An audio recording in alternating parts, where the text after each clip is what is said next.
Hello, and this is the start of a podcast for Dead by Daylight. Since Dead by Daylight hitting its 10th anniversary, I thought it would be nice to kind of go through the killers and survivors and just see the impact that this game has made in the genre of horror video games. And some of these killers and survivors are licensed, some of them are original, and I think it would be kind of fun to kind of go over the lore of this since it has very big lore and everything. And there is a movie coming out for this, so by Blumhouse. So we're actually going to be reading off some of the killers. So the first one we're reading off is the most iconic one of the franchise, the Trapper. So let's get into it. Evan McMillan idolized his father. It wasn't just that he was heir to a great fortune, it was the way he ran the estate. Raised under the firm hand, even had taken to running the workforce with an iron fist. Production was always high, and the McMillan estate prospected under father and son. And Archie McMillan manual health slowly disintegrated. Even protected him from the herd who wanted a piece of fortune, no matter what his father asked of him, Evan would do. And then when Archie McMillan finally snapped, even became his enforcer in what would become known as the worst mass murder in modern history. They never proved that Evan led over 100 men into dark tunnels before detonating the explosives and sealing them to their fate. The tale of the McMillan estate is a tale of wealth and power gone very wrong. How many victims fell to the hands of father and son is unknown. No record was ever made of what became of Evan McMillan. His father is another unsolved puzzle found in the basement of his own warehouse, dead and abandoned. But, so, we have basically our startup killer of the franchise. So we're probably going to see more of the locations and other characters throughout these other characters and survivors, and more of the lore that we go into. So now let's move on to the next one. Okay, so here we are on the second killer. My name is Ron. I'm CJ's dad, and this is a podcast we're doing together. So let's move on. The next one is the Wraith. Philip Ojomo came to this country without anything other than hope for a new beginning.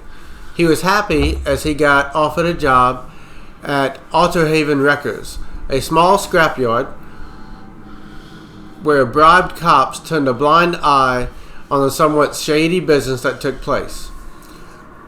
Ojomo didn't care. He had seen criminal activity up close in his homeland, and as long as he didn't get involved, he let things be. He just fixed cars and handled the crusher, something he did really well. A car went in, a small metallic cube came out. It was not until one gloomy day that he, just by accident, saw some blood coming from one of the uncrushed cars. As he opened the trunk, he found a young man, gagged with tied hands and panic-filled eyes. Ojomo freed the man, who managed to run 10 feet before Ojomo's boss stopped him and slit his throat. As Ojomo demanded answers, he was explained that he had been nothing more than a simple executioner, as more or less every car had a soul in them. This was a service the scrapyard provided to certain clients. Ojomo snapped and went ballistic. He threw his boss in the crusher and let it slowly compress. As the head stuck out, Ojomo grabbed it and pulled head and spine out of the body. Then he left and was never seen again. Which does explain his weapon, which is literally a skull and spine. And he wasn't meant to be a killer. He was tricked, basically, by the car company. So now we'll move on to our next one. Okay, here we are on the next one. The Hillbilly. The son of wealthy landowners Max and Evelyn Thompson. This unnamed boy was an unwanted child born to savage parents. Hideously disfigured, he was shut away from society. So ashamed they were of their son, they bricked him into a room and fed him through a hole in the wall. When the boy escaped, he took his revenge, savagely and terribly slaughtering the parents who had tortured him instead of raising him. After the deed was done, he continued to live his life at the farm, taking out his deranged violence on the animals that were allowed to run free. As he finally broke free from his shackles, he ran through the cornfields, chasing and slaughtering whatever he could find. They never found the bodies of Max and Evelyn, but they did find tortured and disemboweled animals all over the farm. Coldwind Farm was quickly settled and the land split up and sold off. There was never a buyer for the farmhouse, perhaps because of the sound of a chainsaw you could hear throughout those hot summer nights. So with this story, it's kind of a mix of, Jason Voorhees, well, maybe add a little bit of Leatherface, because Leatherface in the movies, he was disfigured. So, and also it had the mix of Jason, where people didn't accept Jason because of his face, and the parents were worried that he would be maybe bullied and stuff, and maybe they just didn't like how he looked and treat him like that. That's so sad. And I'm gonna say this to any parent: never do that. Never, ever do that. Always love your kid, alright? And I know I'm not a father, but that is something I would do.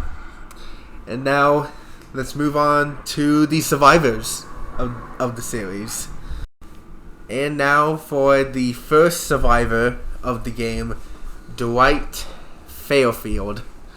Dwight was peaky and scrawny through high school. He always wanted to be one of the cool kids, but somehow never had the charisma. He tried out for the football team, but was cut. The basketball team didn't even take a look, and his grades were distinctly below average. One weekend, on a team building exercise from his dead-end job, Dwight's boss led them deep into the woods before breaking out his family recipe moonshine. Dwight remembered taking the first sip before waking up late in the next morning all alone. During the night, the others had abandoned him. Once again, the laughing stock of the community. Dwight tried to hike his way out of the woods. That was the last anyone ever heard of Dwight Fairfield. So I wonder how he got taken. That's the one. Now for the next survivor, Meg Thomas. Perhaps it was her mother that had installed the fierce streak in her. Or maybe it was her father that left them when she was a baby. Meg excelled at schoolwork, but she was off the rails. Fortunately, an athletics coach encouraged her to channel her misspent energy on the track. She motivated herself into becoming a high school star and earned a scholarship to college, which her mother fell ill. Meg decided to give up her chance at college to care for the mother who had raised her. One summer day, on a long run deep in the woods, Meg vanished. Search as they did, they never found her body. Is it the same woods as Dwight's? It has to be. Because it has to be the same town. It could be the same school. That's the one. Now on to our next survivor, Claudette Morel. From the day that her parents gave Claudette her first science kit, she loved experiments. Her single-minded pursuit led to her early scholarship at a great college. It was a huge decision to leave Montreal, but the chance was too good to pass up. Her involved nature meant that chatworms and forums were now her best source of social interaction. Her new favorite activity was to answer binary questions for others under the moniker of a science girl. One evening during a long bus ride back from the city, Claudette took a stroll that would change her life. It only took a minute for her to get completely distorted in the thick woods. She never found her way back. Her form only started to wonder where she was a week after she stopped posting. Wonder if the same woods again. But the question that we have here, there's a little bit of a different thing here. Thick woods is one, the other thing that I noticed. But also, it does explain so if you guys don't know, the big bad of the series is the Entity. He takes these killer survivors, basically he can go to any universe he wants, rips them out of the land, puts them in this sick game of death and cat and mouse for eternity. So she must have been like the only one that could have repaired the generators, if you guys played the game. So let's move on to the next one. Now for our last survivor, Jake Park. Growing up, the son of a wealthy CEO has always going to put pressure on Jake Park. When his brother graduated with honors from Yale, the pressure on Jake intensified. Jake just wasn't the academic type, but his father never really understood his refusal to embrace the expensive education he lavished upon him. Eventually, Jake rebelled by dropping out of school entirely. Now Jake lives off the grid, on the edge of the woods. There's the woods again. It's been years since he spoke to his father, but his mother checks in once in a while. It was she who eventually called the police. The cops said he got lost in the woods, and a search party looked for days, but gave up as bad weather rolled in. Despite passionate pleas from his mother, they never resumed the search, and Jake went down in history as another casualty of the woods. I would not live near those woods. Does no one know the rules in the horror movie? You never go in the woods. That's one of the big rules. And they all broke it. Yeah, you never go in the woods alone. Like, that's just an obvious sign. So the question is, we know the Entity took them, but the question is, why did they took them? Why did he decide to go after these killer survivors just to do this game of cat and mouse? Is the question we all wonder. There's so many other ideas, and you can see why there's so many theories to, all these original killers and survivors connected in a certain way, and just kind of seeing that play out.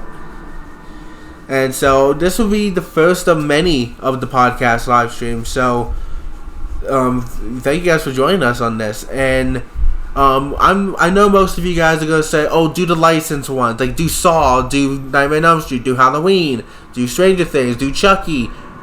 We'll do those. Alright, we'll do those ones. So we're just doing them in the order they came out. So if you're a fan of whichever one you like, you're gonna have to wait a little while because we're doing them in order. But trust me, the crossover ones will happen.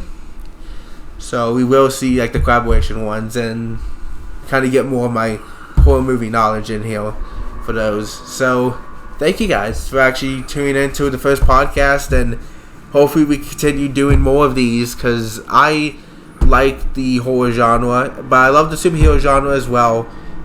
And so the horror genre I got into, and I really hope this series takes off. So we'll see you guys in the next podcast. And remember, make sure you don't be dead by daylight. Don't go in the woods either. Yeah. All right. Bye, everyone.